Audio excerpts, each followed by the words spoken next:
The hum of old fluorescent lights echoed through the deserted basement corridor. The walls smelled faintly of bleach and rust, and the low ceiling pipes hissed like they were whispering secrets. For most executives, this was a place they would never set foot in. But tonight, for Daniel Gray, the billionaire CEO of Graytech, it was the only place he wanted to be. He adjusted his tailored suit jacket, the very one his board would recognize instantly. But nobody here knew him as the man who signed their paychecks. He was just Daniel, an ordinary employee on his inspection round. When his father passed away 5 years ago, Daniel inherited not just the empire, but also a promise to never forget the people at the bottom. His father often said, "A company is only as strong as the people who clean its floors." Yet, as Daniel walked past buzzing vending machines and dim storage rooms, he wondered if his father's legacy had been lost somewhere between marble boardrooms and glass towers. Tonight, he intended to find out. He moved silently through the hallway, his polished shoes clicking softly against the concrete. Every step reminded him of why he was here. Complaints about declining morale, whispers of unfair treatment, and most recently, a janitor who had been reported for sleeping on the job. That phrase had been tossed around in a management email earlier this week, accompanied by a grainy security snapshot. The image was blurred, but Daniel remembered the outline. A young woman, head resting against a locker, yellow gloves still on her hands. Most CEOs would have fired her without a second thought. But something about that picture stopped him. Why was she sleeping in a storage closet at 3 a.m.? Was she lazy or exhausted? Daniel needed answers. As he reached the supply corridor, the air grew heavier, damp with the scent of industrial cleaner. The narrow passage stretched ahead like a tunnel, lined with steel cabinets and forgotten mops. A faint hum of the old boiler filled the silence. Then he saw it, a half-open door. Light spilled from inside, a dull yellow glow from a single flickering bulb. Daniel approached slowly, his heartbeat steady but curious. When he nudged the door wider, the sight froze him in place. There she was. A young woman in a faded blue uniform sat slumped against the metal locker, her blonde hair loose around her face like strands of tired sunshine. Her hands, still in rubber gloves, rested on her lap. Her chest rose and fell in slow, heavy breaths. She wasn't just sleeping. She looked defeated.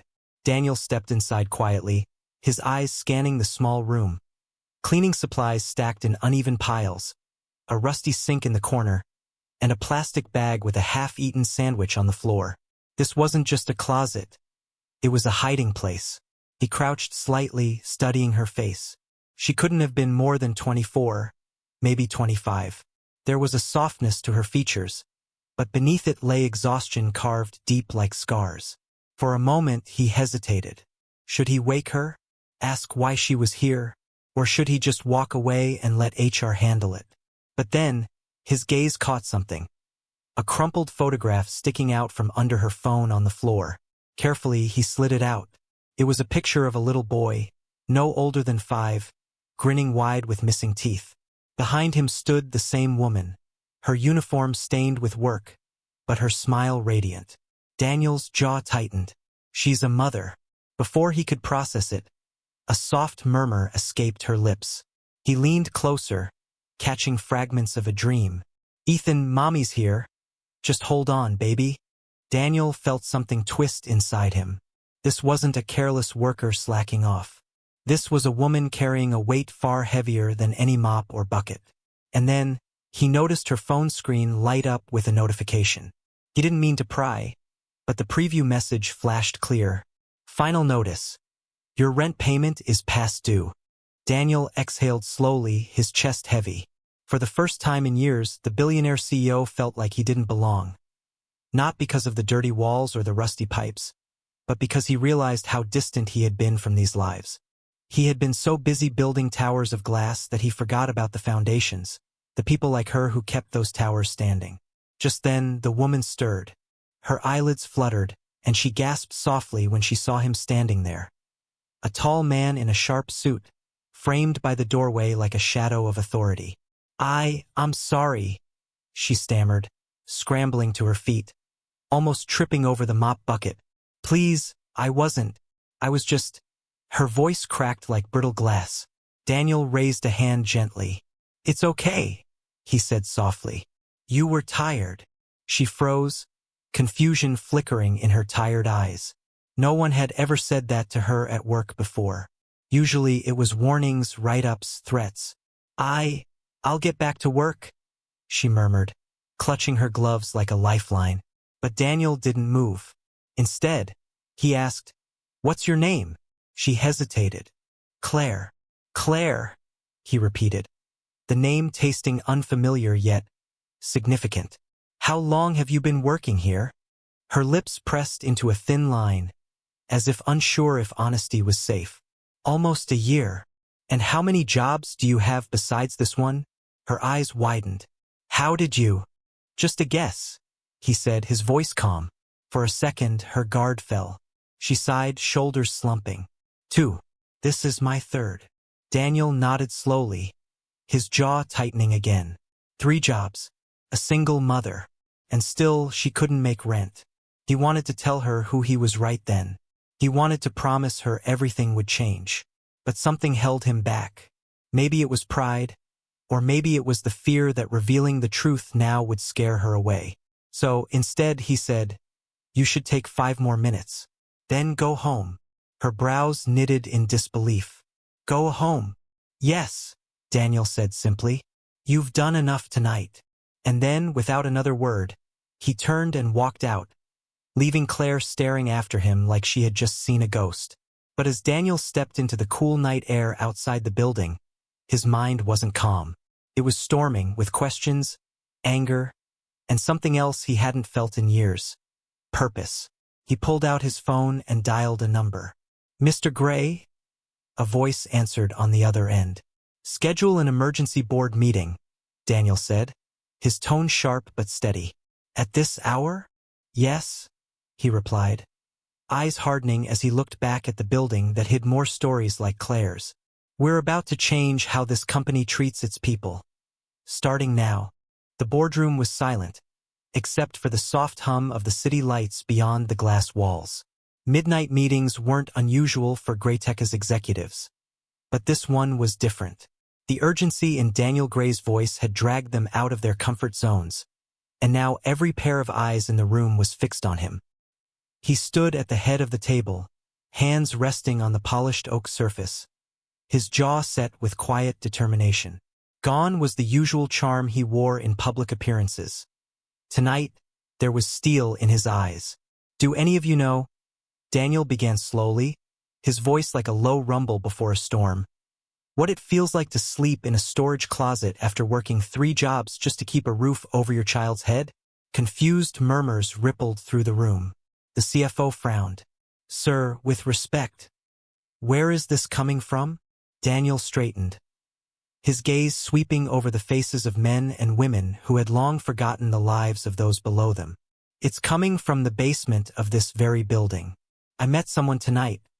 Someone who works harder than all of us combined, yet can't even afford rent. A janitor. Her name is Claire. The HR director shifted uncomfortably. Ah yes, we've had a report on her. She was caught sleeping during her shift. Daniel's fists clenched. Sleeping? She was collapsing from exhaustion. She's holding this company together while we sit up here debating profit margins. Sir, with all due respect, another executive interjected. These are isolated cases. We can't. Isolated. Daniel's voice cut through the room like glass shattering. No, they are everywhere. You just don't see them because you never look. Silence. Daniel exhaled slowly, forcing his tone calm. Starting tomorrow, there will be changes. Higher wages for maintenance and janitorial staff. Healthcare benefits extended to part-timers. And I want a full review of every complaint that's been buried under red tape. The room buzzed with tension. Some executives looked alarmed. Others, guilty. But no one dared challenge him. When the meeting adjourned, Daniel didn't feel relief. He felt restless. The face of that young woman haunted him. The way her voice cracked when she said, I'll get back to work. The way she clutched those rubber gloves like they were her last shield. He wasn't done. Not yet. 2 days later, Claire stepped into the staff lounge. Her stomach knotted with anxiety. She had received an unexpected call from HR that morning, summoning her to the 42nd floor, the executive floor. She had never been beyond level 3 in her entire time at Greytech. Her hands shook as she smoothed her uniform. What if they fire me? That thought gnawed at her relentlessly. She couldn't afford to lose this job. Not when eviction notices were piling up like storm clouds. When the elevator dinged open, she stepped into a world of glass and steel. The floor gleamed so brightly it mirrored her nervous face. Receptionists in sharp suits glanced up, their smiles polite but curious.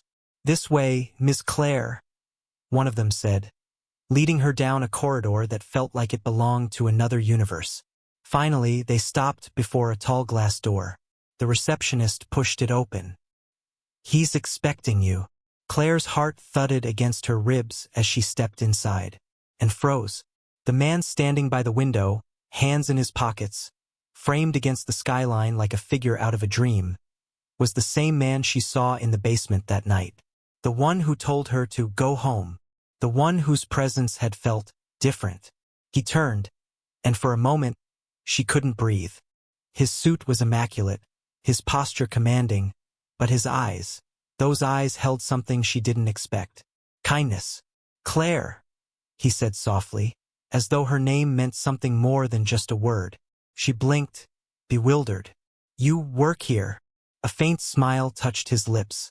"Something like that." He walked closer, extending his hand. "Daniel Gray." The name hit her like a thunderclap. Her throat went dry. "Daniel Gray? As in Greytech?" I don't." Her voice faltered. "You're the CEO?" He nodded. "Guilty." Her legs wobbled. She gripped the back of the chair for support, her mind spiraling. "Oh my God. The CEO found me sleeping in a closet. I'm done. I'm so done." "I'm sorry," she blurted out, words tumbling over each other. "Please, I wasn't slacking off, I swear. I hadn't slept in 2 days and my son." "Claire." His voice was calm, steady, cutting through her panic. "You don't need to explain." Tears burned her eyes. "Please, I need this job." Daniel's expression softened, something deep flickering behind his gaze. "You're not losing your job," he said gently. "In fact, I called you here because I owe you an apology." She stared at him, stunned. "Apology? For what?" "For this company," he said quietly. "For the way we've failed people like you." Claire's heart twisted. No one in power had ever said words like that. Not to her. Daniel gestured for her to sit. "I know about your situation," he continued. "Your son, the rent notices. You've been carrying the weight of the world alone." Her lips trembled. How do you know all that?"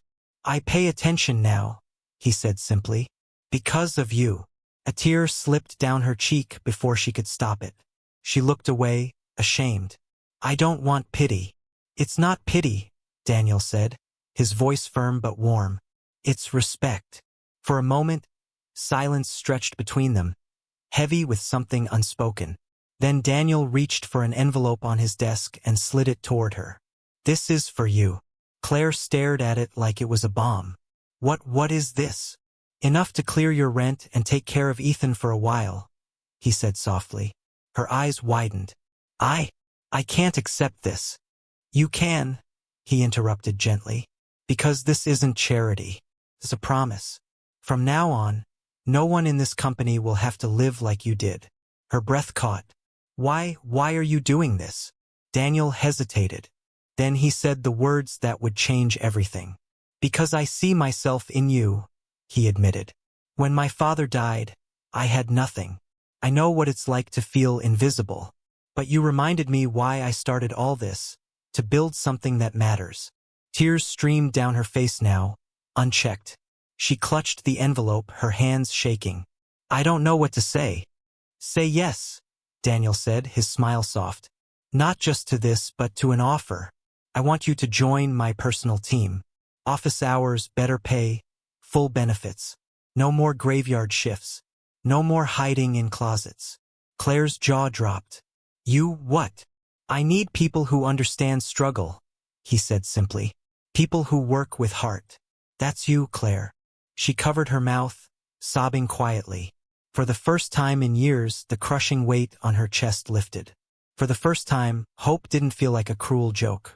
When she finally found her voice, it was barely a whisper. Yes, Daniel smiled. A smile that wasn't CO perfect, but real. Good. Then let's get started. As she left the office, clutching the envelope like a lifeline, Claire glanced back one last time. Daniel was standing by the window again, the city lights painting him in gold. But this time, he wasn't just a CEO. He was the man who saw her when no one else did. And in that moment, Claire realized something too.